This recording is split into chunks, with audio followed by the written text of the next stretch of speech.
Good morning, friends. Myself Deepak Chara, and today we are going to introduce miscellaneous exercise chapter 4, question number 16. 16वां question हम कर रहे हैं। तो ये equation हमने सोल्व करनी है एक्स वाई और जेड के लिए। तो मैट्रिक्स मेथड से सोल्व करनी है। तो यहाँ पे हमने लेट कर लिया 1/x को a लेट कर लिया, 1/y को b लेट कर लिया और 1/z को हम c लेट कर लेते हैं। तो ये इक्वेशन क्या बनेगी, देखिए ये इक्वेशन बनेगी हमारी 2a plus 3b plus 10c equal to 4। ये बनेगी 4a minus 6b plus 5c equal to 1 और ये बनेगी हमारी 6a plus 9b minus 20c equal to 2।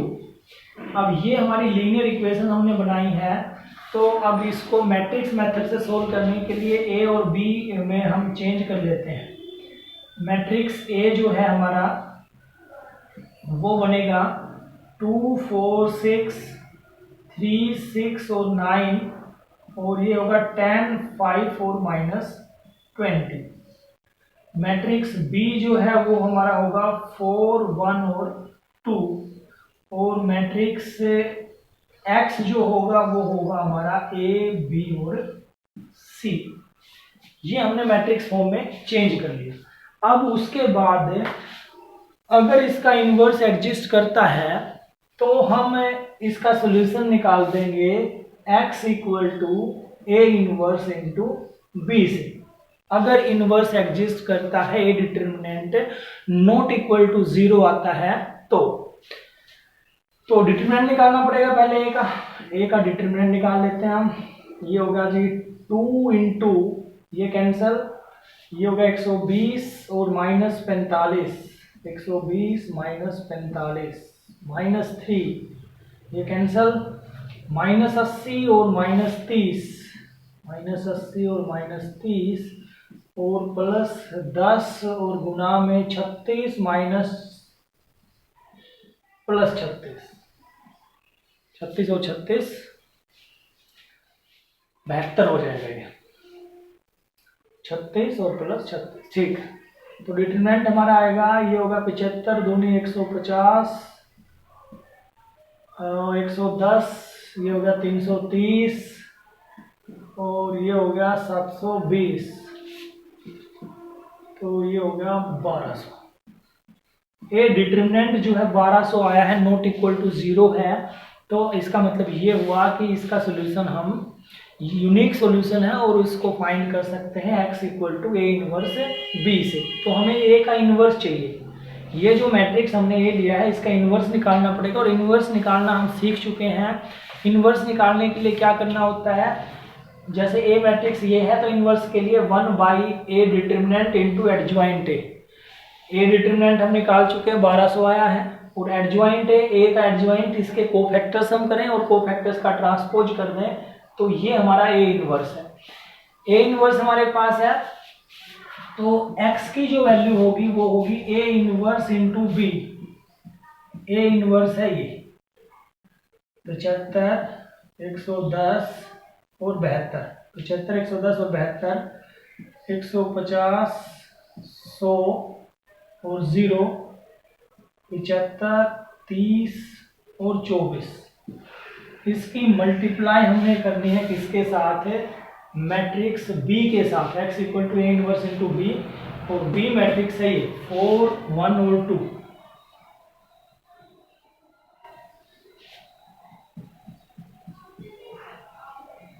तो देखिए क्या है, फर्स्ट रो की फर्स्ट कॉलम से हम मल्टीप्लाई करेंगे। 75 चौके 300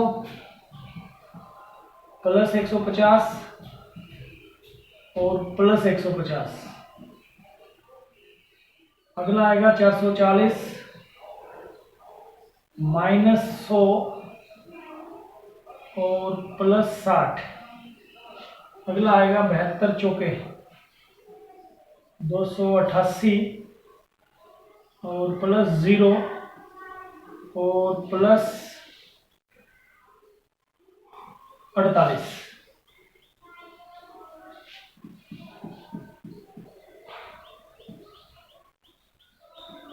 ये होगा 600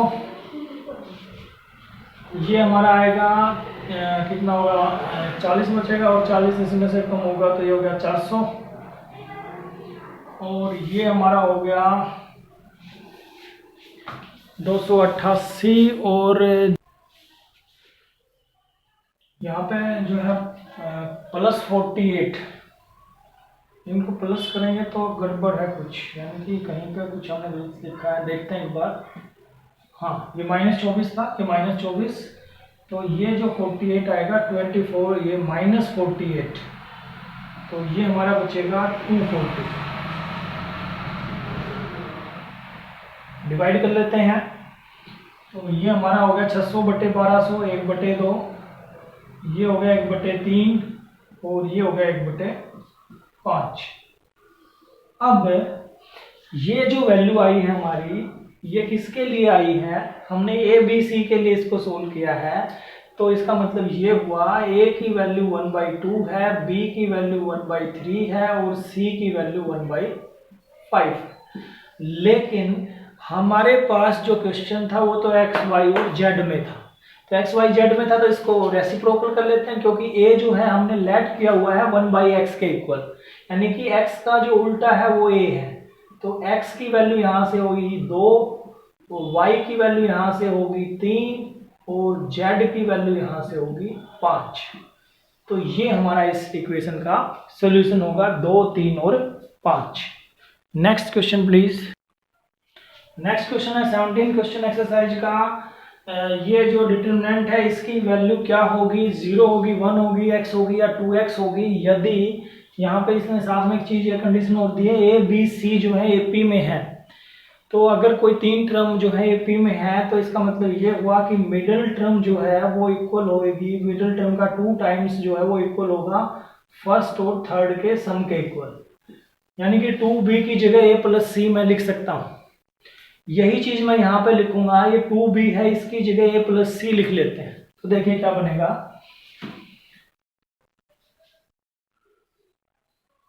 x + 2, x + 3 और x + 4 as it is.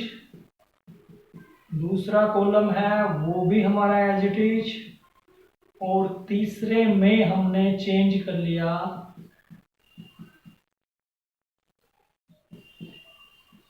2b की जगह a + c। अब मैं यहाँ पे ऑपरेशन लगाता हूँ, सेकंड रो को मैं माइनस कर देता हूँ फर्स्ट में से, और सेकंड को मैं माइनस कर देता हूँ थर्ड में से। R1 पे ऑपरेशन लगाया R1 - R2, और R3 पे ऑपरेशन लगाया R3 - R2।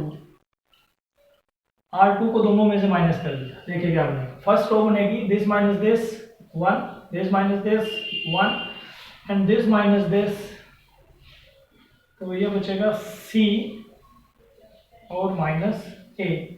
सेकंड रो पे क्योंकि कोई ऑपरेशन नहीं है, वो एज इट इज मैं लिख रहा हूँ a + c, this minus this 1, this minus this, it is also 1, and this minus this, तो ये हमारा बचेगा C - A।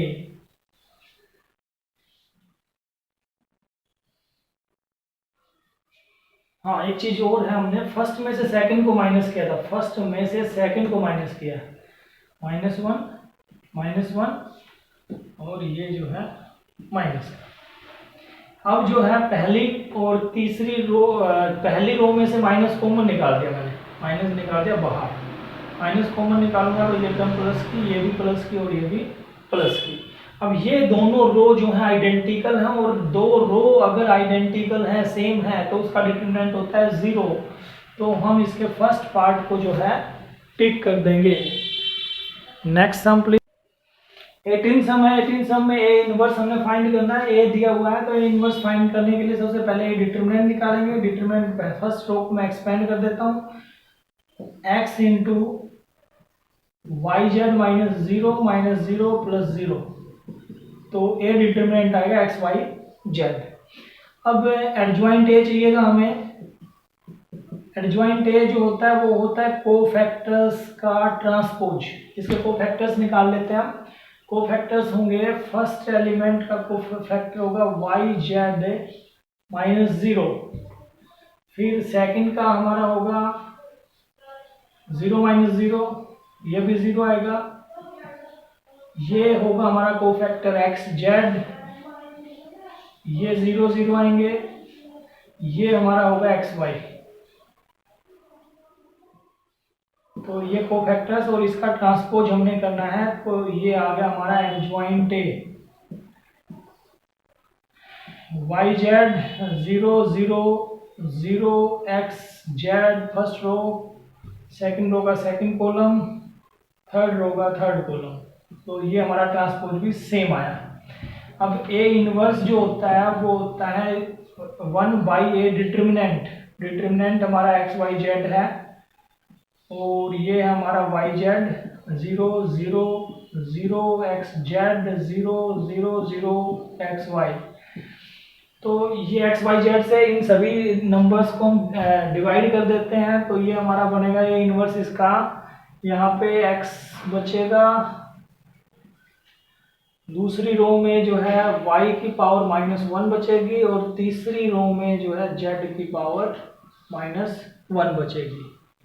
तो ये हमारा फर्स्ट पार्ट जो है इसका आंसर होगा। Next question please. Next sum में हमने जो है यहाँ पे डिटर्मिनेंट इसका निकालना है ए का, और वो जो है इसने बताया थीटा जो है 0 से 2 पाई के बीच में लाई करता है, यानी कि 0 से 360 तक। और साथ में जो है ऑप्शन भी दिए इसने, तो हम क्या करेंगे इसका डिटर्मिनेंट निकालते हैं। तो डिटर्मिनेंट निकालने के लिए इसको एक्सपेंड कर देते हैं। एक्सपेंड किया तो भैया ये हमारे पास आएगा 1 इंटू, ये हमारा कैंसिल 1 और प्लस साइन स्क्वायर, फिर माइनस, ये एक्सपेंड कर रहे हैं हम sine theta into minus sine theta और प्लस साइन थीटा, ये हो गया 0, और फिर प्लस 1 इंटू, ये कैंसिल ये कैंसिल, ये हो गया साइन स्क्वायर थीटा प्लस 1। तो ये डिटर्मिनेंट हमारा आ गया 1 प्लस साइन स्क्वायर थीटा, और ये हमारा 0 हो गया, और ये भी 1 plus sine square theta, 1 plus sine square theta. तो ये टोटल होगा 2 plus 2 sine square theta, 2 common लिया तो ये होगा 1 प्लस साइन स्क्वायर थीटा। अब ये जो वैल्यू है हमारी, ये वैल्यू हमारी क्या होगी, 0 होगी या 2 और इन्फिनिटी के बीच में लाई करेगी, या 2 और 4 के बीच में लाई करेगी, या 2 और 4 दोनों भी होंगे और इनके बीच में लाई करेगी। तो यहाँ पे हमें पता है कि साइन की जो वैल्यू होती है वो -1 से और 1 तक होती है, जहाँ पे -1 और 1 भी इंक्लूड है। तो ये मिनिमम वैल्यू अगर मैं -1 भी लेता हूँ तो वो जो है कितनी हो जाएगी, 1 प्लस 1 का स्क्वायर 1 होगा, 1 प्लस 1 2 यानी कि 4 होगी, और जो है इसमें बीच में 0 भी आती है। तो अगर मैं 0 ले लेता हूँ तो मिनिमम वैल्यू जो है इसकी आएगी 2। तो ये आंसर हमारा जो है, ये डी पार्ट को हम टिक कर लेंगे, जिसमें 2 और 4 जो है बिलोंग करता है 2 और 4 के इंटरवल में, और ये हमारा क्लोज इंटरवल है जिसमें 2 और 4 भी शामिल है।